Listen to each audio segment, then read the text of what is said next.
তো আজকে সকালবেলা আমি যাব বাজারে, আজকে রবিবার, তো আজকে আর তর্পণ যাবে না, তো আমি একাই যাব। আর এই তর্পণের পার্স নিয়ে আমি বেরিয়ে গেছি বাজার করতে। তো ফার্স্টে নেব চিকেন, কারণ আজকে আসছে পাপিয়া, আর পাপিয়া চিকেন খেতে খুব ভালোবাসে, আর সানডে তো আমরা চিকেন রান্না করি এমনিতেই।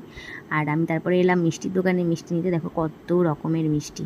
তারপর ওর জন্য একটু আইসক্রিমও নিয়ে নিলাম, আর বাড়িতে এসে আমি চিকেনটা বসিয়ে দিয়েছি। আর আজকে আর ছাদে রান্না করতে দিলাম না তর্পণকে, কারণ আজকে প্রচণ্ড গরম পড়েছে আর প্রচণ্ড রোদের তাপ, তো শরীর খারাপ হয়ে যাবে এতক্ষণ ধরে রান্না করলে। তারপর আমি আজকে চিকেনটা পুরো রান্না করব। আর ভাবছিলাম যে তাড়াতাড়ি করতে হবে, কারণ ও চলে আসবে 2:30টার মধ্যে। তারপর আমার দেখো চিকেনটা কষা হয়ে গেছে, আর অনেকটা চিকেন তো আমি নাড়াতেই পারছিলাম না, আমার এত প্রবলেম হয় এতগুলো চিকেন একসাথে হলে।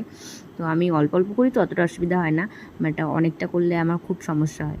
তারপর দুপুরবেলা তর্পণের এক স্টুডেন্ট বিরিয়ানি দিয়ে গিয়েছিলো, মাটন বিরিয়ানি। তো মাটন বিরিয়ানি যেহেতু পাপিয়া খায় না, তো ও খায়নি, আর আমরা মাটন বিরিয়ানি খেয়েছিলাম। আর ও